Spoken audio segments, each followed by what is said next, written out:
മല്ലു KBFCയുടെ പുതിയൊരു വീഡിയോയിലേക്ക് ഏവർക്കും സ്വാഗതം. കേരള ബ്ലാസ്റ്റേഴ്സുമായി ബന്ധപ്പെട്ടുള്ള വളരെ പ്രധാനപ്പെട്ട റിപ്പോർട്ടുകളാണ് നമ്മൾ ഈ ഒരു വീഡിയോയിൽ നോക്കാൻ പോകുന്നത്. കേരള ബ്ലാസ്റ്റേഴ്സിന്റെ ഡിഫൻസിലേക്ക് മാർക്കോ ലെസ്കോവിക്കിന്റെ പകരക്കാരനായിക്കൊണ്ട് കേരള ബ്ലാസ്റ്റേഴ്സ് മികച്ചൊരു സൈനിങ്ങിനായി ഒരുങ്ങുന്നുണ്ടെന്ന രീതിയിലും ബ്ലാസ്റ്റേഴ്സ് ഏത് താരത്തെയാണ് കൊണ്ടുവരാൻ പോകുന്നതെന്നതിനൊക്കെ വളരെ വ്യക്തമായ റിപ്പോർട്ടുകൾ ഇപ്പോൾ പുറത്തേക്ക് വരുന്നുണ്ട്. അതുപോലെ തന്നെ കേരള ബ്ലാസ്റ്റേഴ്സിന്റെ മലയാളി താരമായ KP രാഹുലും ഇഷാൻ പണ്ഡിറ്റയും ബ്ലാസ്റ്റേഴ്സിൽ അടുത്ത സീസണിൽ ഉണ്ടാകുമോ എന്നൊരു കാര്യത്തിന് മാർക്കസ് മറുകുലാവ ചില ക്ലൂകൾ തന്നിട്ടുണ്ട്. അങ്ങനെ തുടങ്ങി ബ്ലാസ്റ്റേഴ്സുമായി ബന്ധപ്പെട്ടുള്ള വളരെ പ്രധാനപ്പെട്ട റിപ്പോർട്ടുകൾ മാത്രമാണ് നമ്മൾ ഈ ഒരു വീഡിയോയിൽ നോക്കാൻ പോകുന്നത്. ഏതായാലും വിശദമായി വീഡിയോയിലേക്ക് കടക്കുന്നതിന് മുൻപ് ചാനൽ ഇതുവരെ സബ്സ്ക്രൈബ് ചെയ്യാത്തവരാണെങ്കിൽ ഒന്ന് സബ്സ്ക്രൈബ് ചെയ്ത് വെക്കാൻ മറക്കരുത്. അപ്പോൾ നമുക്ക് നേരെ വീഡിയോയിലേക്ക് കടക്കാം. ഏതായാലും ആദ്യത്തെ ഒരു പ്രധാനപ്പെട്ട അപ്ഡേഷനിലേക്ക് കടക്കുകയാണെങ്കിൽ കേരള ബ്ലാസ്റ്റേഴ്സിന്റെ മലയാളി താരമായ KP രാഹുലും ഒരു ബ്ലാസ്റ്റേഴ്സ് ആരാധകരും സോഷ്യൽ മീഡിയയിലൂടെ വാക്ക് തർക്കത്തിൽ ഏർപ്പെട്ടിരിക്കുകയാണ്. ഇത് KP രാഹുൽ തന്നെ സ്റ്റോറിയായി പങ്കുവച്ചിട്ടുമുണ്ട്. സംഗതി എന്താണെന്ന് നോക്കുകയാണെങ്കിൽ KP രാഹുൽ ബ്ലാസ്റ്റേഴ്സ് വിടണമെന്ന് ബ്ലാസ്റ്റേഴ്സ് ആരാധകർ ആഗ്രഹിക്കുന്നുണ്ടെന്ന് പറഞ്ഞുകൊണ്ട് ഇൻസ്റ്റഗ്രാമിൽ KP രാഹുലിന് ഒരു ആരാധകൻ മെസ്സേജ് അയക്കുന്നു. എന്നാൽ ഇതിനെതിരെ KP രാഹുൽ ശക്തമായി കൂടി തന്നെ മറുപടി പറഞ്ഞിട്ടുണ്ട്. ഞാൻ ഫാൻസിനെ കണ്ടല്ല ഫുട്ബോളിലേക്ക് വന്നത്.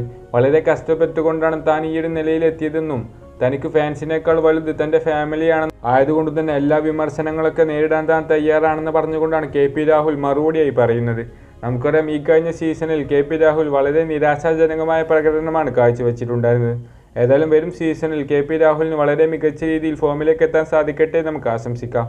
അതുപോലെ തന്നെ ഇനി മറ്റൊരു പ്രധാനപ്പെട്ട അപ്ഡേഷനിലേക്ക് കടക്കുകയാണെങ്കിൽ കേരള ബ്ലാസ്റ്റേഴ്സ് അടുത്ത സീസണിലേക്ക് കൊണ്ടുവരുന്ന വിദേശ താരങ്ങൾ ഏതെല്ലാം പൊസിഷനിലേക്കാണെന്നതിന് വളരെ വ്യക്തമായ റിപ്പോർട്ട് IFTWCയുടെ ജേർണലിസ്റ്റായ റിജിൻ റിപ്പോർട്ട് ചെയ്തിട്ടുണ്ട്. ബ്ലാസ്റ്റേഴ്സ് കൊണ്ടുവരുന്നത് ഒരു വിദേശ സെൻട്രൽ ബാക്കിനെയും അതുപോലെ തന്നെ ഒരു വിദേശ സ്ട്രൈക്കറെയും അതുപോലെ തന്നെ ഒരു വിദേശ മിഡ്ഫീൽഡറെയും ആണെന്ന രീതിയിലാണ് റിജിൻ റിപ്പോർട്ട് ചെയ്യുന്നത്.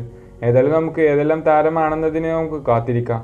അതുപോലെ തന്നെ ഇനി മറ്റൊരു റിപ്പോർട്ടിലേക്ക് കടക്കുകയാണെങ്കിൽ കേരള ബ്ലാസ്റ്റേഴ്സിന്റെ മലയാളി താരമായ KP രാഹുലും ഇഷാൻ പണ്ഡിറ്റയും അടുത്ത സീസണിൽ ബ്ലാസ്റ്റേഴ്സിന്റെ മഞ്ഞക്കുപ്പായത്തിൽ ഉണ്ടാകുമോ എന്നൊരു കാര്യം സംശയത്തിലാണെന്ന രീതിയിലാണ് മാർക്കസ് മറുകുലാവ ട്വീറ്റുകൾ പങ്കുവെക്കുന്നത്. ഇരുവർക്കും ബ്ലാസ്റ്റേഴ്സുമായി ഒരു വർഷം കൂടി കരാറുണ്ടെങ്കിലും ഇഷാൻ പണ്ഡിത ബ്ലാസ്റ്റേഴ്സിൽ നിന്നും മറ്റേതെങ്കിലും ISL ക്ലബിലേക്ക് കൂടുമാറാനാണ് സാധ്യതകളെന്നും KP രാഹുലിന്റെ കാര്യത്തിലാണെങ്കിൽ കൂടുതൽ വ്യക്തതകൾ ഇനിയും വരേണ്ടതുണ്ടെന്നും താൻ അന്വേഷിക്കുമെന്ന് പറഞ്ഞുകൊണ്ടാണ് മാർക്കസ് മറുകുലാവയുടെ ട്വീറ്റ് അവസാനിക്കുന്നത്.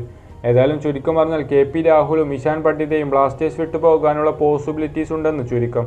ഏതായാലും നമുക്ക് കാത്തിരിക്കാം. നിങ്ങളുടെ അഭിപ്രായങ്ങളൊക്കെ തീർച്ചയായും കമൻറ്റായി അറിയിക്കുക.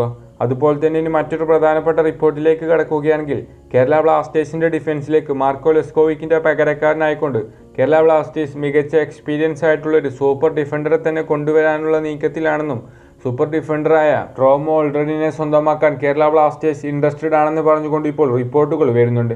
മാത്രമല്ല, അദ്ദേഹം നിലവിൽ കളിച്ചുകൊണ്ടിരിക്കുന്ന ക്ലബ്ബുമായി അദ്ദേഹം പരസ്പര ധാരണയോടുകൂടി കരാർ അവസാനിപ്പിച്ചിട്ടുണ്ട്. ഇനി ഈ ഒരു സൂപ്പർ ഡിഫൻഡർ ഏഷ്യയിൽ കളിക്കാനുള്ള സാധ്യതകളാണ് തുറന്നു വരുന്നതെന്നും അത്തരത്തിലാണ് താരത്തിന്റെ നീക്കങ്ങൾ നടന്നു പോയിക്കൊണ്ടിരിക്കുന്നതെന്ന രീതിയിലാണ് ലീഗ് മാധ്യമങ്ങൾ റിപ്പോർട്ടുകൾ പങ്കുവെക്കുന്നത്. ഇന്ത്യ, കൊറിയ, മലേഷ്യ എന്നീ രാജ്യങ്ങളിൽ ചൂണ്ടിക്കാണിച്ചിട്ടുണ്ട്. മാത്രമല്ല, ഈ ഒരു സൂപ്പർ ഡിഫൻഡർക്ക് വേണ്ടി കേരള ബ്ലാസ്റ്റേഴ്സ് ഇൻട്രസ്റ്റഡ് ആണെന്ന് പറഞ്ഞുകൊണ്ട് മറ്റു മാധ്യമങ്ങളൊക്കെ റിപ്പോർട്ടും പങ്കുവച്ചിട്ടുണ്ട്. ഏതായാലും 33 വയസ്സുകാരനായ ഈ ഒരു താരത്തിന്റെ മാർക്കറ്റ് വാല്യൂ 3.2 കോടിയോളം രൂപയാണ്. മാത്രമല്ല, ക്യാപ്റ്റൻ മെറ്റീരിയൽ താരം കൂടിയാണ്. ഏതായാലും ലെസ്കോവിക്കിന്റെ പകരക്കാരനായി കൊണ്ടുവരാൻ ഏറ്റവും അനുയോജ്യനായ ഒരു ഡിഫൻഡർ തന്നെയാണ്. ഏതായാലും നമുക്ക് കാത്തിരിക്കാം. നിങ്ങളുടെ അഭിപ്രായങ്ങളൊക്കെ തീർച്ചയായും കമൻറ്റായി അറിയിക്കുക.